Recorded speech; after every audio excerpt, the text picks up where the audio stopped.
Hello and welcome, everybody. Welcome to the No Name Music Cast. My name's Tim, and this is Joy. And this episode is the last episode of 2021. Who would have thought it? And what a year to be alive, Tim. What a year. Exactly. It's like 2020, but slightly less restrictive, but still with like ridiculous stuff going on. And random, a little bit of fear still floating in the background that one day trees are going to come to life and we're just going to have to. I feel like ever since the last few years have happened, someone could tell me trees are coming to life and they're eating people. And I'd be like, meh, I still got to go to work in the morning and just get in my car and drive. Like it wouldn't even I don't know. I probably wouldn't even react.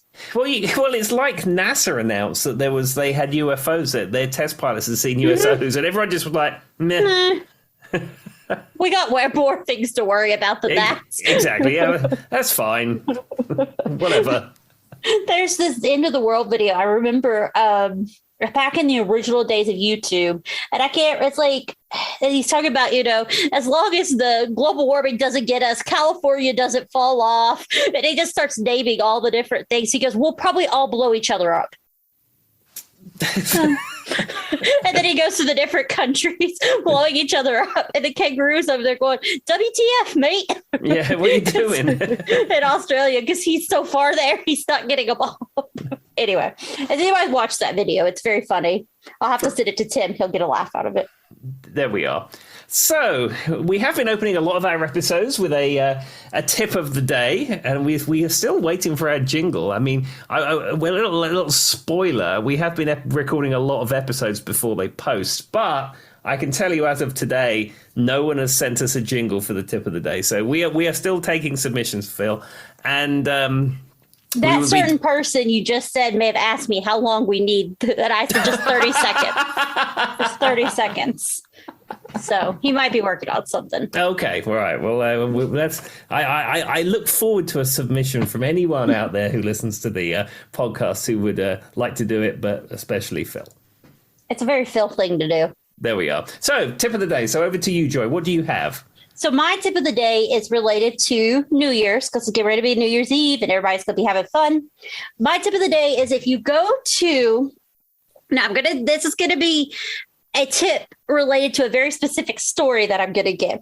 If you go to open a bottle of champagne, those things are pressurized, in case you were wondering. I think you know this. You're supposed to use like a towel or a napkin, and then you turn it counterclockwise, putting pressure. But twist the bottle, not the cork, because we may have done that wrong. So you twist the bottle, you hold the cork with the napkin, and then you twist the bottle. So then the bottle comes down. If you do it the other way, it might shoot off and almost hit you in the eye. So for example, me and my friend, who I'll leave her anonymous, Molly, we were outside a few years back, and we were like, let's break the champagne open for midnight, really ring the year in. So we're out front, and she lived in an apartment complex, so there was many people around, and we didn't know what we were doing. We're just like, let's just pull the cork off and see what happens. So we thought you could just get the napkin and just pull the cork off. Well, the tip is, once again, twist the bottle, not the cork. So she's holding the bottle, and I'm pulling this off, and it skyrockets up. It is like soars just past my eye as I dove onto the ground, with millions of people probably outside watching as the thing pops. It goes across the yard, and then we half of our champagne bottle went everywhere, because when she tried, we were trying to dodge the racing cork, she kind of just threw the bottle in a way, and so we ended up with a quarter of our champagne, on top of me almost losing an eye. So don't think you can just yank the cork off. That's my tip. Yeah, and I think coming from you with your rich heritage of injuries, so an injury suppression idea with surrounding champagne, I think, is an excellent one. Well, and my friend has about the same track record I did, so I don't know what adult allowed this event to happen, because we were adults, but we should have had supervision. We should have sent Charlie or somebody out, because it was a dumb idea for us to do it to begin with, and we were already slightly intoxicated, so that didn't help. Yeah, that's a bad combination. A pressure vessel, alcohol, things. Yes, everything about that is a bad idea. I mean, it does have some good stories, but yeah, I almost lost an eye, and I barrel rolled in front of 5 people outside of an apartment complex. So, Fabulous. Well, the tip I have is maybe would be a New Year's tip if you was purchasing a new guitar for the new year or playing a guitar for New Year. My tip of the day, if you've always wanted to own a US-made PRS guitar, for example, and then you finally get one, and it sounds great and it plays great, don't be surprised if the finish on it gets really scratched up really quickly for no apparent reason, because it's just the way that it's made. So I bought that green guitar. I really like it. It even has a name. None of my guitars have names. This is the Lizard. It's a great guitar. It's green. And it has black rounding. It's like a black to green sunburst type thing. And it's a fabulous guitar. And on the day I got it, I took it out the case, and it looks like it was dipped in glass. It is so beautifully well done. There's not a flaw on the instrument. And, I'm not playing it with a coin. I'm not playing it with, like, metal guitar picks or something. I'm just playing it like a normal guitar. And 3 gigs in, I looked at the finish, and I was like, goodness me, look at this. And it's got pick scrapes. They're not deep scrapes, but they're like finished checks. Yeah. And, I'm not that fussed, really, because I'm going to play it and enjoy it, and it doesn't really matter. But when I compare it to ones I've had for 30 years, that's probably in worse shape than ones I've had for 30 years. And maybe you need a different finish on it or something. I mean, I don't know. Yeah, they put a thin finish on because it supposedly sounds better, whereas like a thick acrylic finish, which is super durable, but apparently doesn't sound as good. But anyhow, I looked into it online, and there's lots of people talking about what kind of car polish you use to get the finish scratches out. But yeah, I can't be dealing with that. Anyway, that was just a very specific tip if you was buying a US PRS guitar. It's probably appealing to 0.001% of the people who listen to this podcast.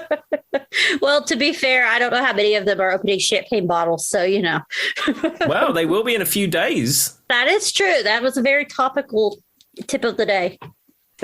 Splendid. Okay, so this week it's Joy's turn to pick the topic, and I know she's excited about it, and she said she has a different thing for tonight's episode. So yes. Over to you, Joy. So this is going to be, so if you play the bingo card, and if you do I would not use this one as a drinking game because it's going to be a form of music trivia. So there's going to be a lot of, did you know, I feel coming out of me and Tim's mouth. So what I'm going to do is I'm going to present Tim with some type of music trivia question. We're going to give him the chance to answer what he thinks it is, and then I'm going to give the real answer. So what you're saying is it's a music trivia challenge. It is. Some of these are going to be real simple because, I don't want to hurt Tim's feelings. So some of them are absolutely random. And I don't know if he will know it, but knowing him, he probably will. I don't know. All right. So the first one that struck me that I really wanted to ask if you knew was, let's see here. This one's real simple. It's very topical for Tim. And I just want him to see if he could say it because I can't say it. What was Freddie Mercury's real name? Farouk Bulsara. I knew what it was, but I just wanted Tim to pronounce it because I can't. Yeah, he was from Zanzibar. Oh, yeah, I knew that, too, because of the history, and I watched the movie and that kind of thing. But yeah, I just was like, I can't say it, though I've heard him say it. Here's a good one. And I just want Tim to guess it because it's a modern day artist, and I'll be curious to see what his guess is. Before Miley Cyrus recorded the song Wrecking Ball, what artist do you think it was offered to? Britney Spears, maybe? It was Beyonce. Oh. Which is weird. Was it one of these? Who wrote it? Was it one of these songwriting production house type things? Yeah, it was. Let's see specifically, but you're right. It's definitely one of those things that it was like, you know how they put those songs out almost for bid or whatever, and they offer them to people and stuff like that from those crews like that. Yeah. And that's nothing new. That was going on in the 50s and 60s. There's 6 names listed as who wrote it. So basically the same deal. Yeah. And all those people are probably Swedish. Probably. Yeah. If we had to guess. All right. What rock icon, this one I did not know, I'll be curious to know if you know this, was the founder of the Society for the Prevention of Cruelty to Long-Haired Men?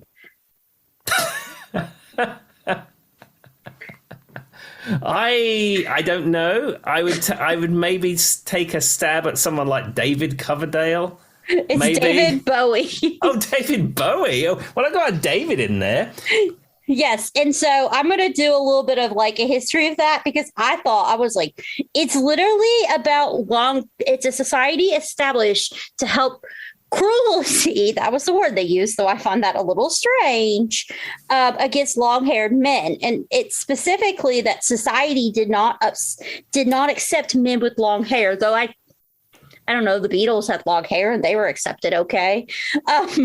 So he's created a group to put out positive messages about men with long hair and promote a good, like, message. Yeah, I mean, because I know when the Beatles first came out, you know, their haircuts were a little shaggy. There were mop tops. And that was seen as incredibly, you know, close to the knuckle because, you know, they didn't have an exactly cut hairstyle. And then when the Rolling Stones came along and looked like they just woke up, I mean, you know, that was it. I mean, that was society was going to collapse. Oh, Lord, we broke it. That guy who X's the music in England was on the end of a seat. Exactly. But you know what's funny about David Bowie is that even, you know, from his earliest days to the end, he had lots of different looks. Some of the looks had long hair and some of the looks didn't have long hair. Doesn't say, like, I can think of times. And even though there were a few times, like, let's think like some of his famous pictures, his hair wasn't necessarily long. It was just kind of shaggy. Mm-hmm. You know what I mean? Like, I don't remember him ever I mean, back in the 60s, I think he had longer hair, but I don't remember ever having like extremely long hair. I have a David Bowie fact. Do you know this? I'll throw this one back. Oh. Do you know what David Bowie's real name is? I feel like you've said it before, but I can't think of what it is. His name is David Jones. And the reason that he changed it to David Bowie instead of David Jones, because Davy Jones was in the Monkees and was popular at the time and they didn't want to be mixed up. I feel like you said something about it once before, but I didn't remember it off the top of my head. All right. Well, this one might be easier for you to guess. Who was the first woman ever introduced into the Rock and Roll Hall of Fame? When I say the answer, it's obvious. I'd like to think it's Aretha Franklin. It is. I figured you are correct. See, I mean, go ahead. Yeah, I was going to say Aretha Franklin for me. You know, I may have mentioned this before, but when you talk about Grammy Awards and they say that like some pop singer I've never heard of is getting a Grammy Award, and I always think to myself, that's not for you. That's for Aretha Franklin. You shouldn't be getting that. Only Aretha Franklin is worthy of that. Every person who's ever gotten a Grammy, Tim's like, that's not Aretha Franklin. It doesn't count. No, I mean, you know, maybe like Paul McCartney or something. I'm fine with that. But if it's like DJ, somebody featuring someone, and it's the Grammy for the best something, it's like, no, that's not for you. Those things are for Aretha Franklin. I mean, I could agree with that. She's like, if I had to pick a woman to be the first woman to introduce into the Rock and Roll Hall of Fame, she would be it. That's why I was like, you'll probably guess this one.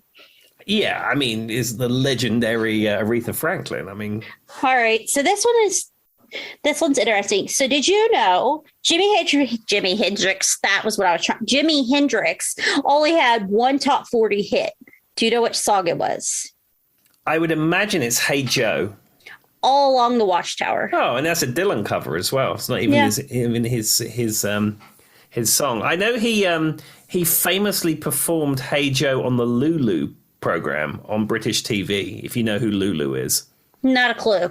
She was a singer of the 60s, and also she did like variety TV shows and acting and stuff like that. And there's a famous clip where Jimi Hendrix is on the Lulu show doing Hey Joe, and he starts off with Hey Joe, and then halfway through he says, oh, we're not going to play this rubbish. And I think what happened is Cream had split up like 2 days before, so he starts playing Sunshine of Your Love. Oh, okay, that makes sense. I do love Cream, though. That was one of my favorite bands. Yeah, Cream were fantastic. And they, later on, you know, years and years later, they reformed as Cream just before Jack Bruce died. Huh. I didn't even know that. I mean, I guess I probably have seen something about it. But yeah, that's one of those bands that I think was short-lived, though, unfortunately. Yeah, it was like a super group. And it came and it went type thing. Yeah, but some of their songs and their sound was really good. Okay, this is an interesting one. And I want to say this fact because I have an interesting theory about this artist that I can't quite figure out. Now, this is a modern day artist. I'm going to say it's an R&B singer just to give you a hint. If you don't guess it, that's fine. But I do have something I want to say about them. As a child, which singer held the longest note ever on Star Search? It's not like Bobby Brown, is it? No, well, it's Usher. So here's the weird thing about Usher. And I've been kind of mulling this over for a long time about Usher. Back in the day, early Usher, he had a great voice. His voice was strong. He did like a lot of R&B type stuff. And then it's like his voice kind of fell apart over time. And what he started, like when he sings live now, it sounds just, and I have two theories. One, he's a good dancer. And I think he puts too much into the dancing. Like he got known as a good dancer, and for some reason he made that his stick, and so it's harder for him to sing these really good songs while trying to do 74 hours of aerobics. Or two, he wasn't singing, he wasn't properly trained, and so he was singing improperly, he messed up his vocal cords. That happens a lot. Or maybe it's just the quality of music because of the record producing. But I mean, even when he sings live, it used to sound great, and now it sounds terrible. Not terrible like Mariah Carey's terrible, but it's not the same. I can honestly tell you, I've never heard a single Usher song. I can honestly, with hand on heart, tell you that. I don't know, and the name of any of them, I've never heard of any of them. It's a name I've heard of, but it's not someone I even know what they look like. I mean, to be fair, he could have been in like a Bobby Brown New Edition type thing because he has that R&B kind of soul sound. But I don't know what it is. Like, I remember when I was younger, because, I have to remember with the time age when he first came out kind of coincides with me as a kid. So, like, he was known for having a really good voice. And then, like, a few years back, I think he was on, like, the Super Bowl or something. He's done a few live things, and it's really bad. He even was on that, the Michael Jackson like 50th episode, where they did that concert, all the different artists did different Michael Jackson songs, that famous terrible one with Britney Spears is in it. Usher is the one who's like with Maya, and they're wearing almost like, it sounds really weird, but they're wearing like animal skins. Like, I don't know, you have to see it, but I mean, even there he sounded pretty good. I don't know, have you ever had an artist like that, Tim, that it seems like, and he's not old, like he's not in his 70s now, but it's like his voice has just become really weak, and he used to have a very strong voice. I mean, I don't know about his lifestyle. Maybe he's not in the best of health. Maybe he's abused recreational products and he's messed his voice up. I mean, maybe he's a heavy smoker. Maybe he smokes recreational goods. I don't know what he does. That's a good point. I didn't even think about that. I mean, I don't know. I mean, I don't know. I mean, all the other thing is that maybe at the beginning of his career, he was singing quote unquote properly. And as he goes along, maybe he's doing more rapping and doing more stuff with auto-tune and thing to get that sound. And maybe he's just not flexing that muscle in the same way. I mean, that's possible. I guess, and like I said, there are a lot of people who come to fame singing, but they're never, some people, singing's just natural for them, and they don't take on proper lessons and they don't sing properly. And then down the road, it starts to wear on them. Because like singing in your bedroom, singing karaoke once a week is a whole lot different than it becoming your job and doing it 7 days a week, traveling the world, right? Sure. One's a lot rougher on you. Yeah, I can't sing. I mean, I do sleepy time interpretations on the online Freak Jam, but I mean, that's not singing.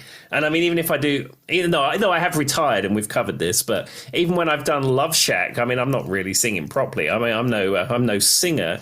But even like from a guitar perspective, just like playing around at home and then going out and playing for 3 hours live is a completely different discipline. I mean, I can agree with that.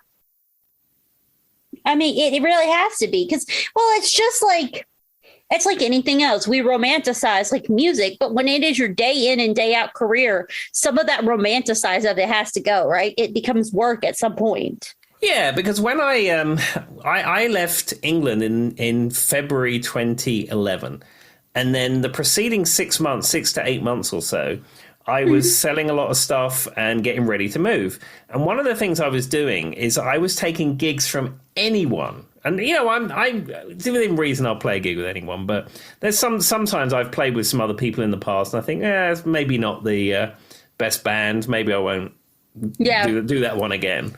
But of course, I was trying to save up money for this move to the United States. And of course, I knew I wasn't going to be working for 3 or 4 months. So the more money I had in my bank account, the better. So I was accepting a lot of gigs from a lot of people just to be out there earning some cash ready to move.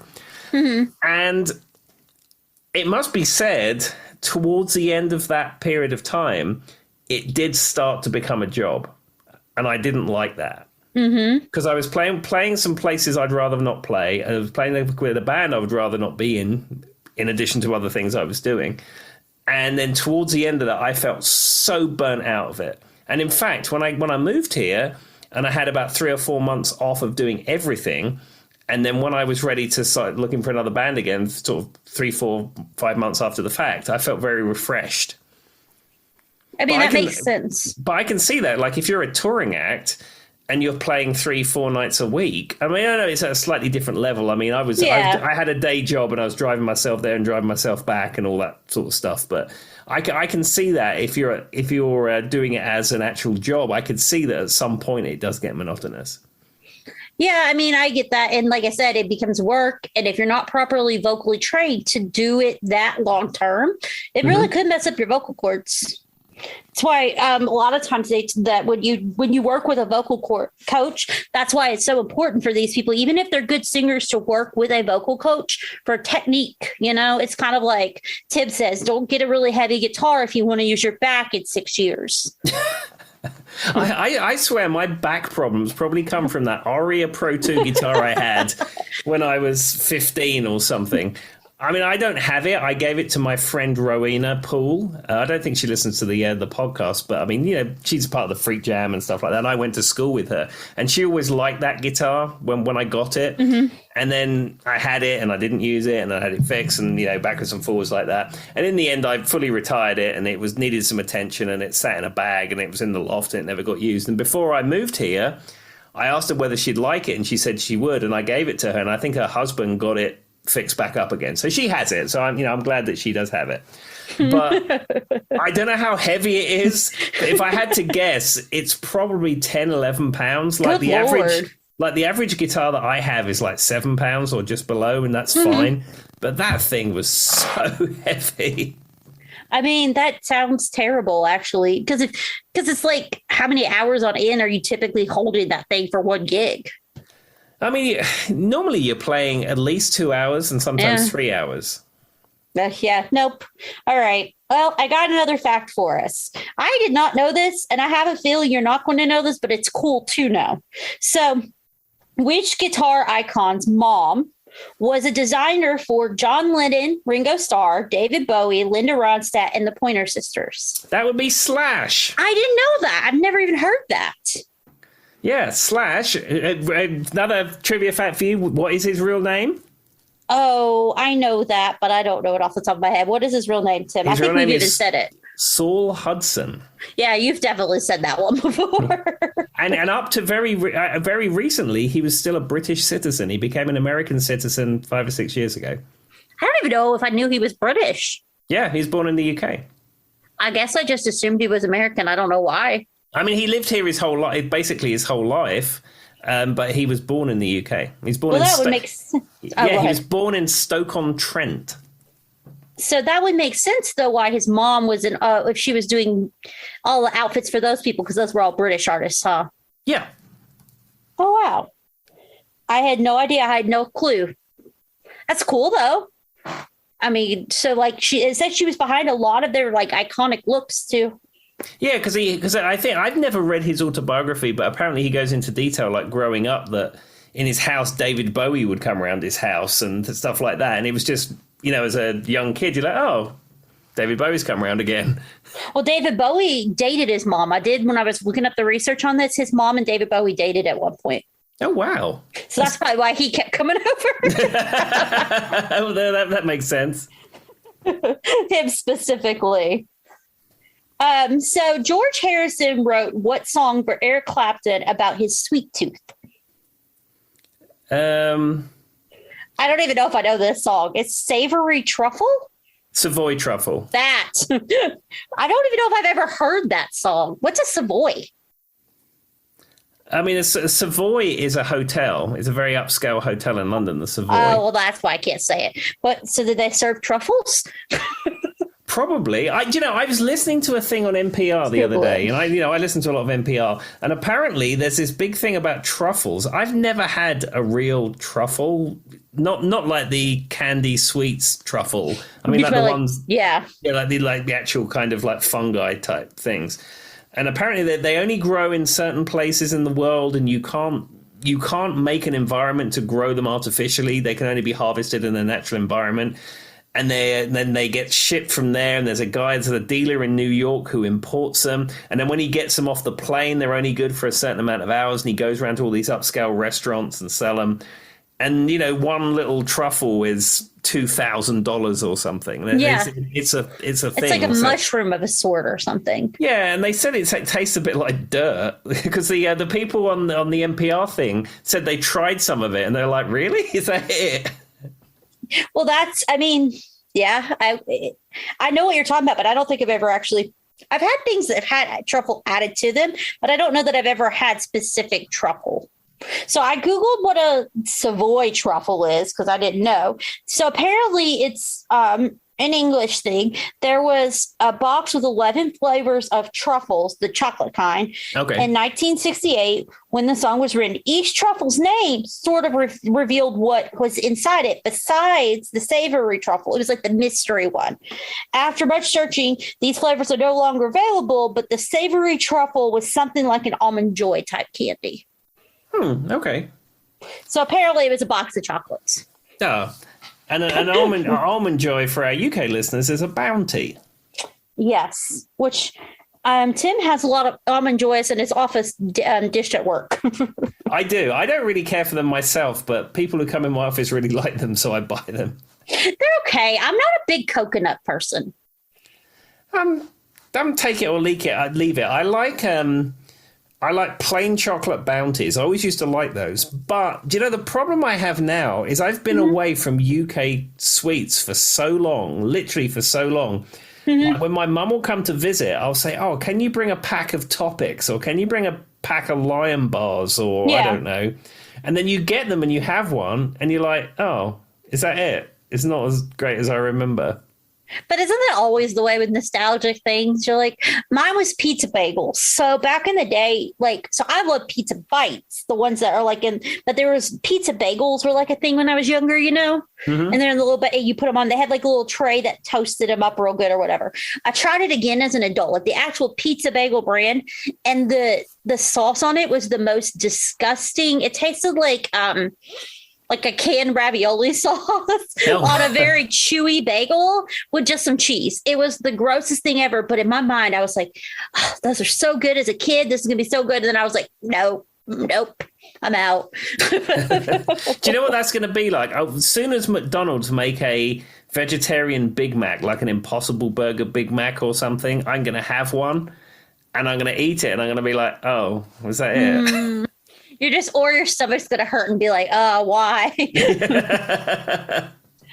I know exactly what you mean. Well, I will say the Impossible Whopper is pretty good, though. If I have to pick one, I think the Impossible is better than Beyond Burger. Yeah, Impossible is far better than Beyond. The Impossible, I never was much of a Burger King person. I wasn't either. No, always McDonald's. I remember when McDonald's opened in Hounslow High Street in 1979. I remember it very vividly. It was a great time for everyone.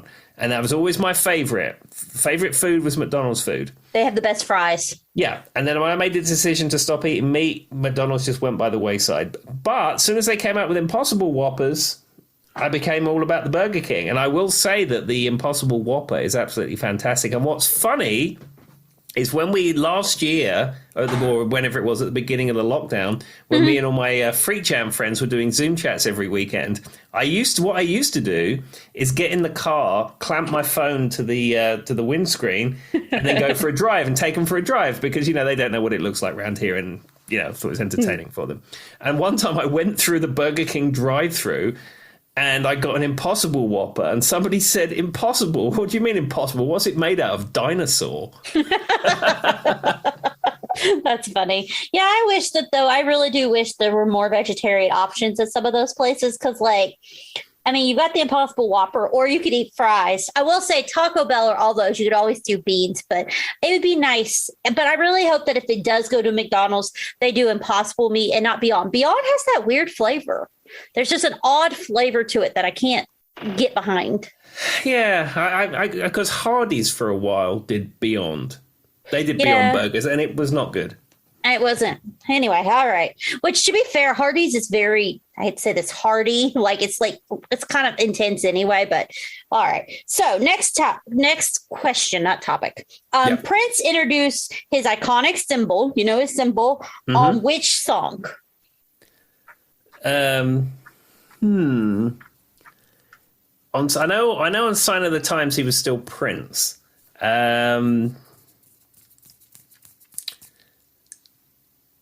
Was it like around the time of New Power Generation, like Get Off or something like that? 1999. That, like, literally the song 1999 from the album 1999. That's the answer. But I think he was still calling himself Prince. But maybe maybe the symbol was the start of it all. Maybe the symbol existed, but he was still calling himself Prince. That's the way I understand, because I know what your thought process was there, but yeah, apparently that was the first time you actually saw the symbol was in his single 1999. So there you go. There we are. Prince's death is incredibly tragic because it's like you feel it was completely could have been avoided. I do. And I don't know. I really struggle with some of the stuff they've done with Prince since he passed, because I don't think it's what he would have wanted. Like opening up his house and stuff. He was a very private person. Mm-hmm.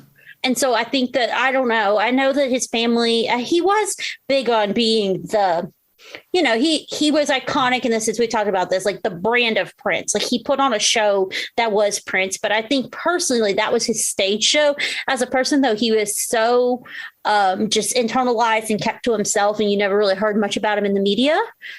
And I struggle with having his home open to people go and get it out of it. I just don't think that's what he would have wanted. No, and like he did have a performance venue in his house at Paisley Park, but I think it was by invitation only. If you was in the Prince circle and he had some kind of happening going on there, he would welcome you in, but you had to be approved in the Prince world to do that. And the other thing you find is with a lot of artists who have died is that their estates start releasing all manner of stuff. Yep. And it's stuff that they would have never wanted out there. That's what I don't know. I struggle with that. And I mean, it feels like a money grab from the outside looking in. It just does. So that's what bothers me the most, is I just wonder how much of that is just a money grab and how much of that is to honor him and how much of that is very, I don't know, him specifically. Other artists, I mean, it's not as bad, but for him, that one bothers me because that's just the opposite of what I think he would have wanted.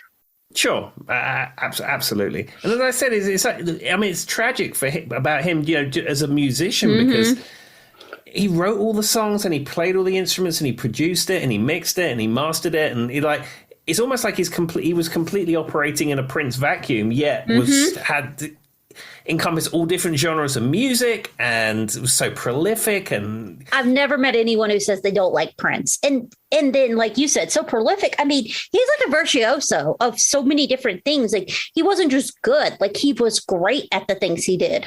Sure. I mean, see, there was, I think we've mentioned it before, but the While My Guitar Gently Weeps video from the Rock and Roll Hall of Fame when he's playing with Tom Petty and Jeff Lynne and stuff like that. Most people in the guitar community knew he played guitar, but thought, well, he just plays a bit of guitar. He's Prince. He's not that great. And then that video came out, and everyone was like, yeah, that guy is a fantastic, amazing guitar player.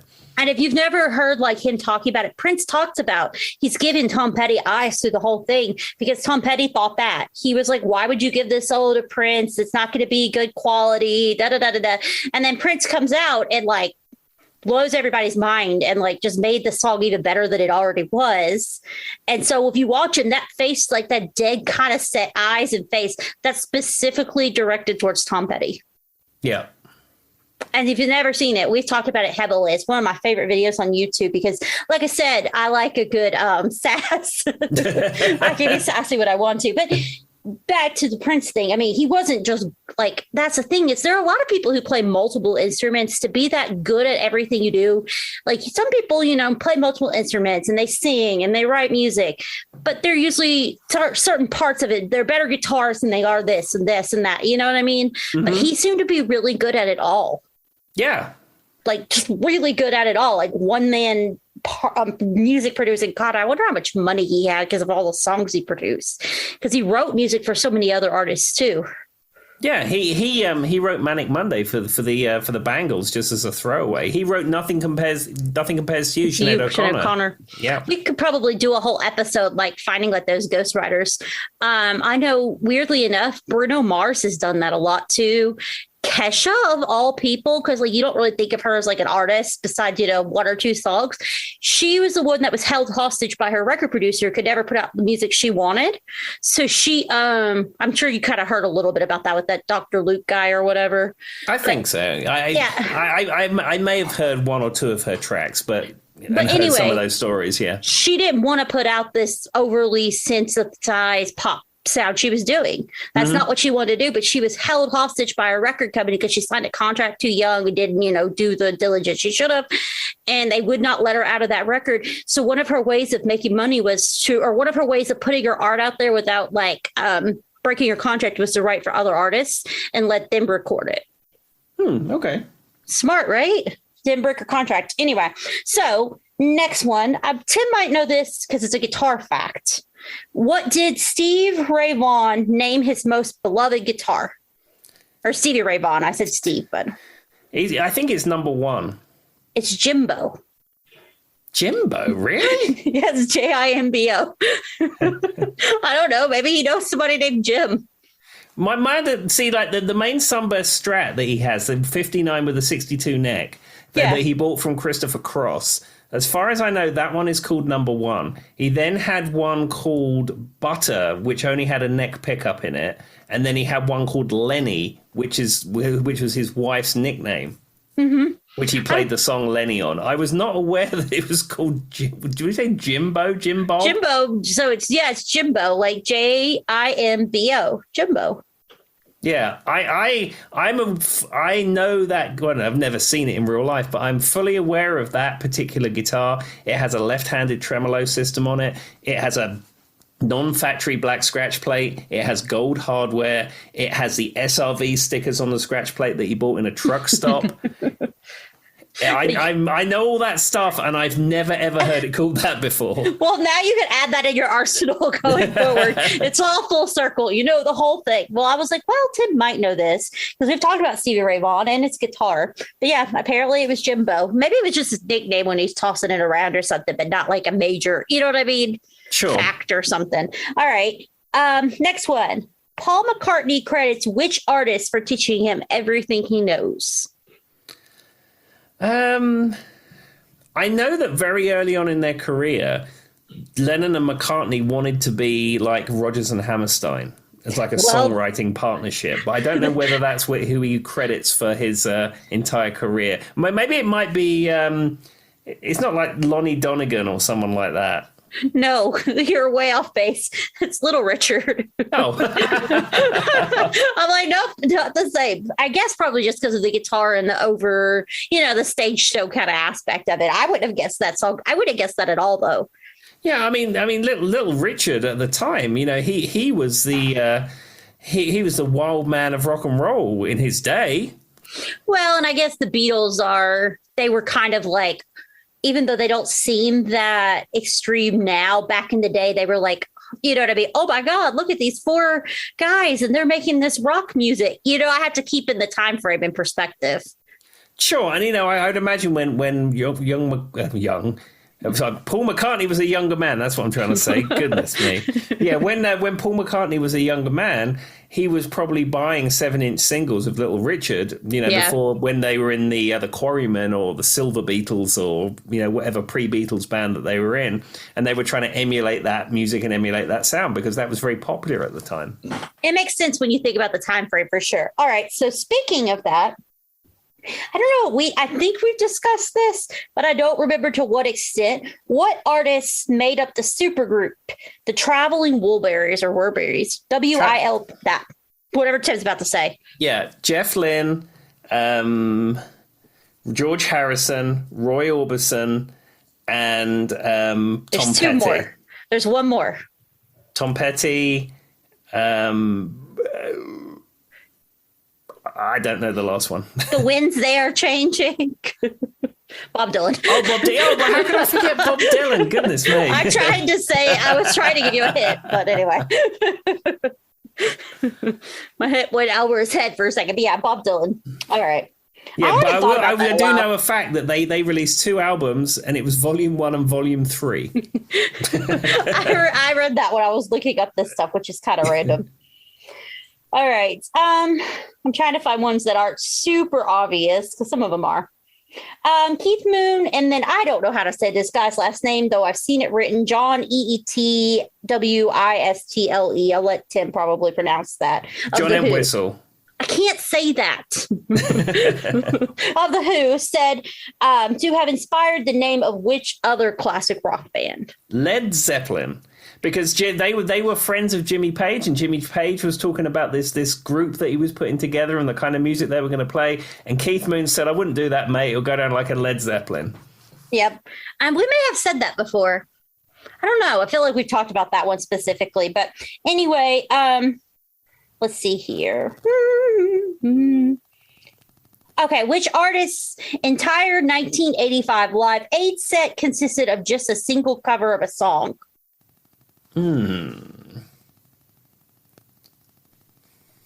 wouldn't know this.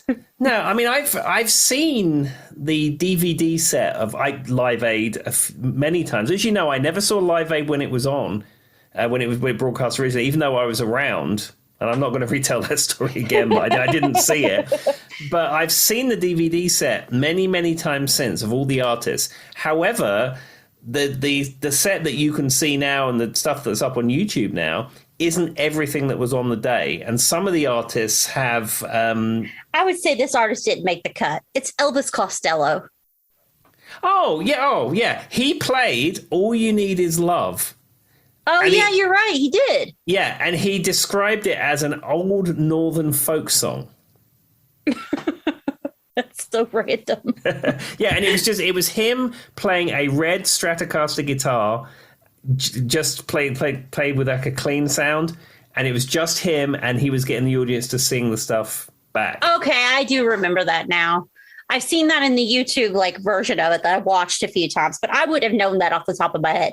Yeah, I was just trying to think, because I was trying to think who didn't make the cut, because the Led Zeppelin set didn't make the cut. And in the Spandau Ballet set is only one song on the DVD, and the Adam and the Ant set I think is only one song on the DVD when they played more.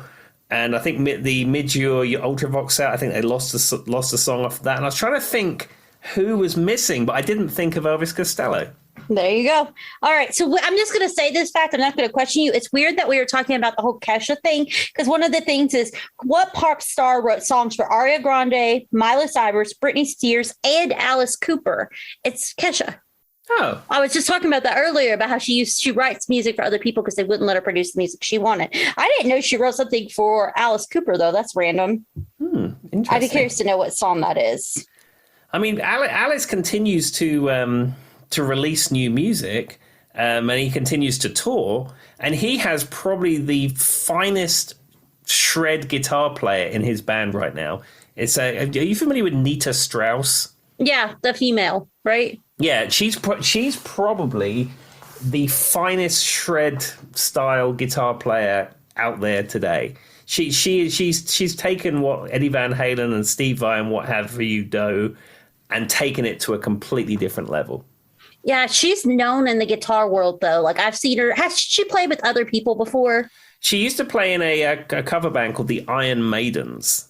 I've heard of her kind of over the last few years as being known for her guitar skills. So this one's one that I'll be curious if you get, because it's going to be, well, you'll see in a minute. Who is the only country artist to have a top 20 hit on the Billboard Hot Country Songs for 6 straight decades?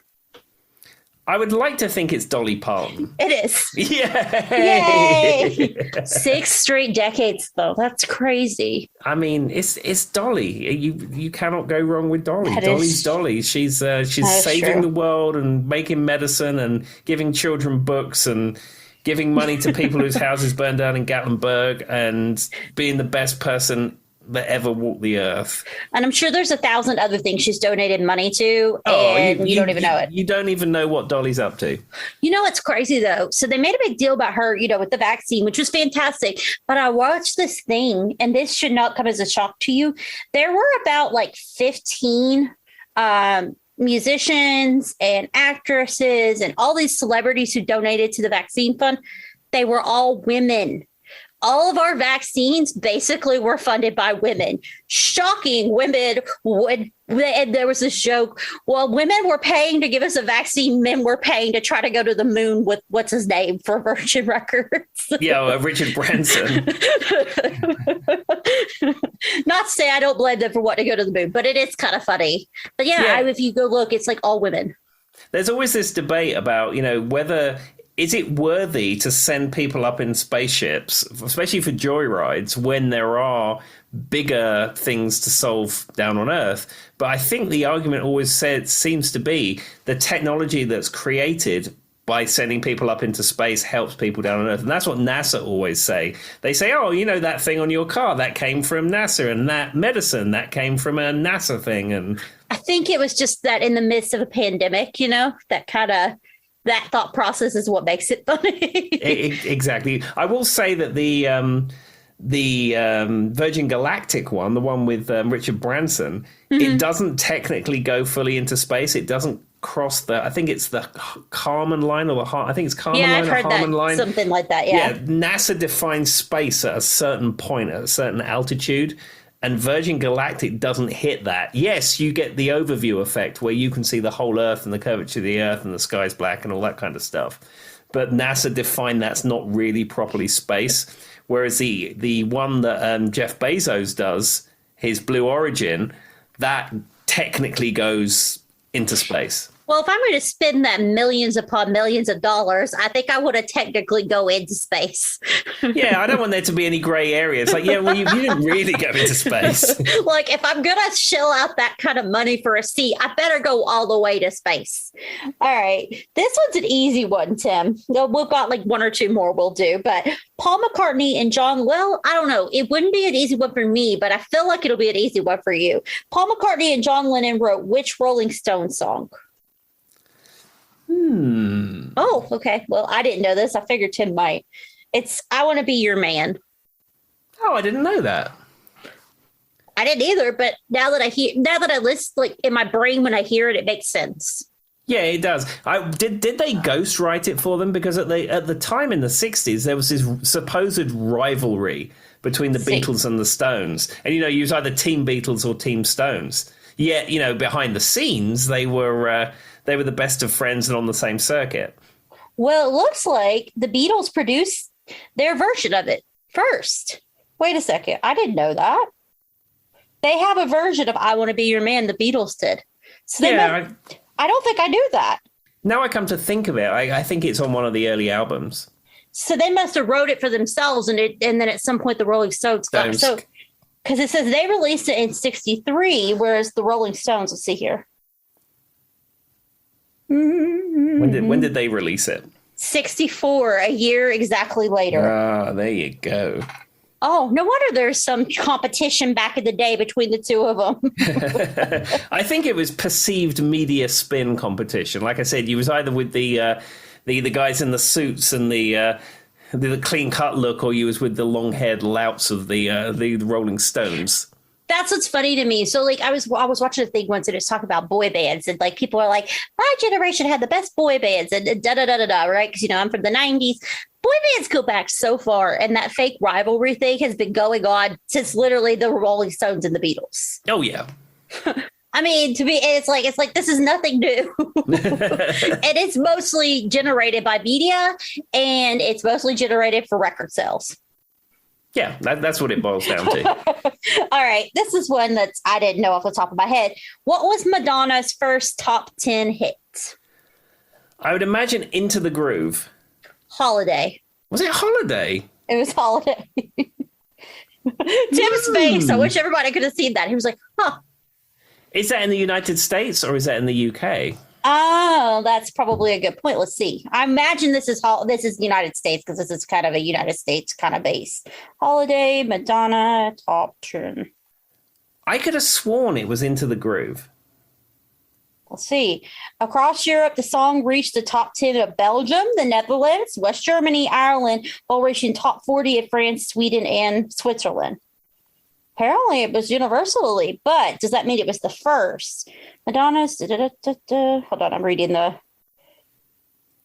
top 10 in America. Joy is looking it up, and she will let us know. Give me 1 second, guys. I'm doing some research. This is official. I mean, this is top information, and we need to know this. Reception, commercial performance. Yeah, it seems actually, Tim, in the United Kingdom, Holiday was released in 1984 when it charted and reached a peak of 6. Yeah, it's true in the UK too. I'm sorry, friend. Well, there you go. Actually, it looks like it did better in the UK than it did in America. Have you ever heard the Holiday rap? No. By DJ Micah G and DJ Sven? Oh, yes. I was thinking of a rap version of Holiday by Madonna, and I was like, no. No, MC Micah G and DJ Sven, that's it. And it's the backing track to Holiday, and they're like Dutch or something like that. Yeah. And it's like it's poor rapping over the top of it. And I remember... That I think I've heard, but it's not like the lyrics to Holiday, right? It's like the same lyrics. Okay. No, it's not. And it is quite poor, and I remember buying it from Woolworths when it came out. Well, that's obviously what's jettisoned this into fame. All right, so I'm going to give you one more fact, and then we'll go. Let's see. Let's find a good one. Though, if you guys are listening, and this one's really easy, and I'm hoping Tim knows this because it's literally all over. I'll leave him with one that's an easy one. What legendary vocalist is the cousin of Whitney Houston? Oh, you know this. It's Dionne Warwick. Oh, of course. We've talked about it before. I put him on the spot, guys. Yeah, Dionne Warwick was Whitney Houston's cousin. Though they didn't have a good relationship, if you watch some of the I won't go into detail, but if you watch like some of the more recent documentaries on them, there's some bad blood there. I do have a Dionne Warwick story. So I'm a big fan of Henry Rollins. Did you know who Henry Rollins is? No. He was the singer for a punk band called Black Flag. Oh, okay. I know what Black Flag is. But also he's a spoken word artist, and he travels the world having adventures, and then he does a spoken word tour telling you of his adventures. He's such an engaging speaker.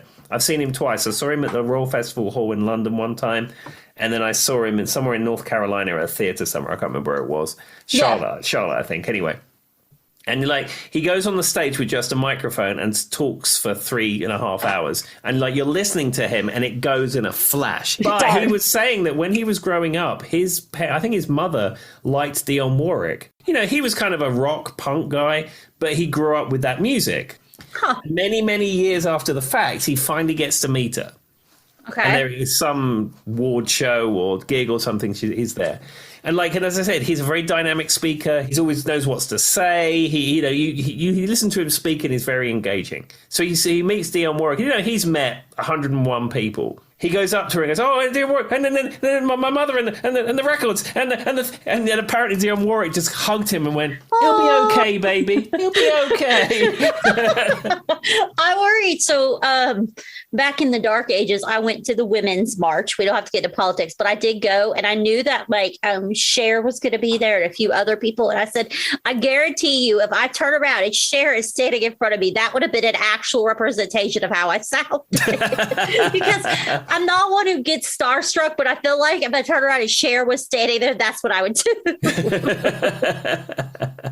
Like no words would have come out. I just would have, I would have whatever sound Tin made. That's identical. Yeah, I met Roger Taylor from Queen once at an album signing years ago. And I think I was kind of a bit mush-mouthed when I met Roger Taylor.